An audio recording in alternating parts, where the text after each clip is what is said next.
मेरा YouTube channel Dawn news editorials. अच्छा, आज जो हम डॉन का एडिटोरियल कर रहे हैं वो है इम्पार्शियल आर्बिटर। इम्पार्शियल क्या होता है? गैर जानबदार। आर्बिटर होता है फैसला करने वाला। अच्छा, अब बेसिकली किस हवाले से एडिटोरियल है? एडिटोरियल हमारे पास है कि यो एक प्रेस कॉन्फ्रेंस हुई है, पंजाब के यो केयर टेकर चीफ मिनिस्टर हैं और जो आईजी हैं, किस हवाले से कि वो पीटीआई वर्कर अली बिलाल की डेथ हुई है। ठीक है, तो उसमें जो आप कह लेंगे जी लूप होल निकल के सामने आए हैं, तो उस हवाले से ये एडिटोरियल में सवाल पूछने में मजबूर हो गए हैं इम्पार्शियल आर्बिटर के, जिस तरीके से वो सारा इसके कत्ल को कवर करने की कोशिश की गई है। ठीक है, इसको डिटेल से देखते हैं। कह रहे थे toxicity in the political Arena is not only playing on a loop, every incident widens the trust deficit and ramps up the vitriol still further। उनका जो टॉक्सिसिटी है, ठीक है, वैसे तो टॉक्सिक कोई चीज़ होना मतलब होता है कोई जहरीला, लेकिन यहाँ पे बेसिकली ये जो बिटरनेस है, एक दूसरे के खिलाफ जो नफरत है और एक दूसरे के खिलाफ जो ज़ुबान इस्तेमाल होती है, और इस एक तरीके से समझे कि जब आप बोलते हैं तो क्या है, जहर उगलती है पॉलिटिकल एरिना में, सियासी पस मंजर में। Is not only playing on a loop, playing on a loop का मतलब होता है कुछ एक बार बार हो रही है, तो मतलब एक दूसरे के खिलाफ जो है ना वो क्या है, हमें बिटरनेस नज़र आ रही है बार बार। और उन्होंने कहा एवरी इंसिडेंट, हर वाक़या जो है, वाइडन्स द ट्रस्ट डेफिसिट, वो और वसी कर देता है ट्रस्ट डेफिसिट को, अदम इत्मीनान को, एंड रैम्प्स अप, और बढ़ा देता है विट्रियोल स्टिल फर्दर। ठीक है, और ये एक दूसरे को क्रिटिसिज्म करते हैं, तनकीद करते हैं, उसको और ज़्यादा बढ़ा देता है। Matters have come to a point where each side's version is almost violently at odds with that of the other, and arriving at some compromise or consensus appears increasingly unlikely। उनका जो मामलात हैं वो उस नहज तक पहुंच चुके हैं where each side's version is almost violently at odds, जहाँ पे हर जो साइड का वर्जन है, उनका जो पॉइंट ऑफ व्यू है, वो क्या है, एट ऑड्स है, डिफरेंट है with that of the other, दूसरे से, एंड अराइविंग एट सब कॉम्प्रोमाइज और कंसेंसस अपीयर्स इंक्रीजिंगली अनलाइकली। और ये बात के जी वो कोई कंसेंसस बना लेंगे, कोई कॉम्प्रोमाइज कर लेंगे, किसी बात में मुतफिक हो जाएंगे, वो क्या है, अनलाइकली दिखाई देता है कि ऐसा होता पॉसिबल नहीं दिखाई देता। The press conference on Saturday by Punjab's caretaker chief minister and IG on the death of PTI worker Ali Bilal has further underscored this divide। उनका जो प्रेस कॉन्फ्रेंस हुई सैटरडे को पंजाब के केयरटेकर चीफ मिनिस्टर आईजी की, इस पे PTI worker की death हुई थी अली बिलाल की, उसने और ज़्यादा अंडरस्कोर किया और ज़्यादा एम्फोसाइज किया इस डिवाइड को, इस खलीज को। Both officials maintained he was killed in a road accident, unfortunately misinterpreted, and that, contrary to the PTI leader's claims, custodial torture was not to blame।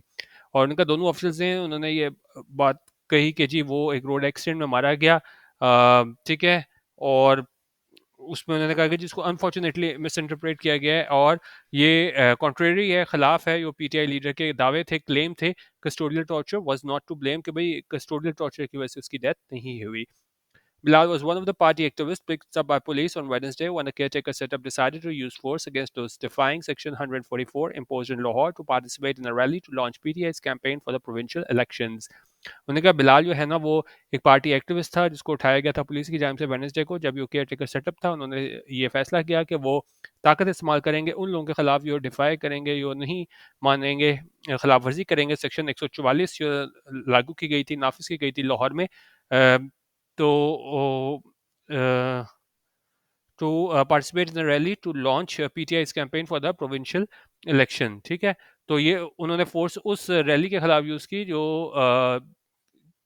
किस लिए की गई थी, और पीटीआई की कैंपेन है वो लॉन्च करने के लिए की गई थी प्रोविंशियल इलेक्शंस के लिए। ठीक है, the optics of PTI workers facing batons, were water cannons and tear gas were bad enough even before images of Bilal's battered body emerged later on social media। उनका ऑप्टिक्स से जो एक point of view निकल के सामने आ रहा था कि जी वो पीटीआई वर्कर्स हैं, उनको पे मतलब लाठी चार्ज हुआ है, वाटर कैनन इस्तेमाल हुए हैं, टीयर गैस यूज़ हुई है, वो वैसे ही बुरा था। और उससे पहले वो बिलाल की वो तशद्दुद लाश निकली है सोशल मीडिया पे, तो उससे पहले ही उनका हालात बड़े ख़राब थे। और साथ कह रहे हैं party head Imran Khan alleged that activist had been tortured to death in custody। और जो पार्टी हेड है इमरान खान, उन्होंने इल्ज़ाम लगाया है कोई एक्टिविस्ट है उसको मार दिया गया था, उसको कत्ल कर दिया गया था कस्टडी में। Claim reinforced by the postmortem report, और इस दावे को तकवीत मिलती है पोस्टमार्टम रिपोर्ट से, जिसमें कहा गया है कि जी 26 इंजरीज हुई थी, और साथ ये कहा कि डिजीज था, जो मरहूम था, वो क्या है, उसने सफ़र किया था मैसिव ब्लंट ट्रॉमा को। ठीक है, The Punjab Police has well-documented reputation of being a ruthless and unaccountable force for which custodial torture is routine practice। उन्होंने कहा पंजाब पुलिस जानी जाती है कि उनकी ऐसी रेपुटेशन है कि वो बिल्कुल बेरहम होके मतलब ये सारा काम करते हैं और अनअकाउंटेबल फोर्स है, कोई इनको डर नहीं होता कि वो पकड़े जाएंगे। अगर जहाँ तक बात आती है कस्टोडियल टॉर्चर की, और ये एक रूटीन प्रैक्टिस है। It's conduct in this episode would hardly have change public perceptions, और इसका जो कंडक्ट है सारे एपिसोड में उसने नहीं चेंज किया होगा जो परसेप्शन है, जो आइडिया है लोगों का पुलिस के बारे में। At first, the cops claimed the video of Bilal being taken away in a police van was an old one.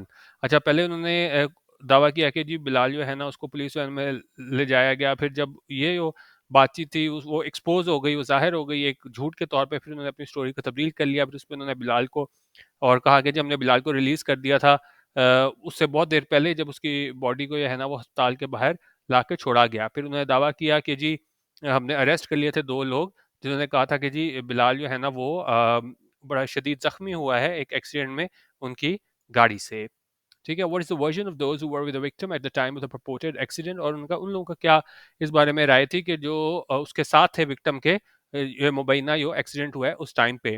What do these activist who were arrested along with him have to say about the police having released him, और क्या activist कहेंगे जो उनको arrest किया गया था उसके साथ कि जी पुलिस ने उन्हें छोड़ दिया था। मैनी क्वेश्चंस रिमेन अनआंसर्ड, अभी बहुत ज़्यादा सवालात का जवाब देना बाकी है। ठीक है, an inquiry free of allegations of bias must determine how Bilal lost his life. उनका एक इंक्वायरी जिसमें क्या है इल्ज़ामात ना हो बायस के, जानबदारी के, उसको डिटरमिन किया जाना चाहिए, उससे पता चला जाना चाहिए कि बिलाल ने कैसे अपनी ज़िंदगी खोई।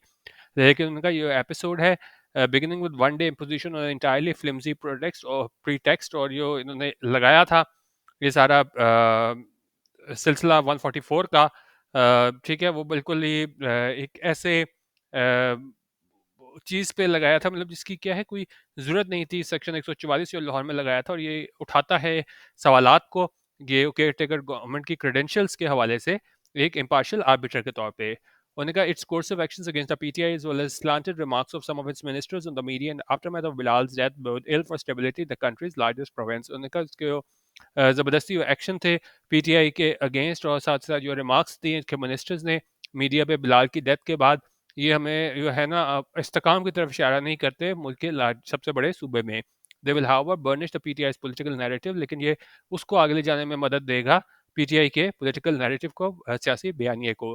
तो PMLN may want to reflect on that, और पीएमएलएन को जो है ना इस बारे में सोचना होगा, गौर व फिक्र करना होगा कि किस तरीके से जो है ना वो पीटीआई के इसको बयानिए को तकवीत मिलेगी कि जिस तरीके से ये यहाँ पे जो केयर टेकर गवर्नमेंट ने आके वो प्रेस कॉन्फ्रेंस की और इसको कवर करने की कोशिश की बिलाल की डेथ को। ठीक है, तो आज का एडिटोरियल वीडियो देखने का बहुत शुक्रिया। अल्लाह हाफ़िज़। पाकिस्तान जिंदाबाद।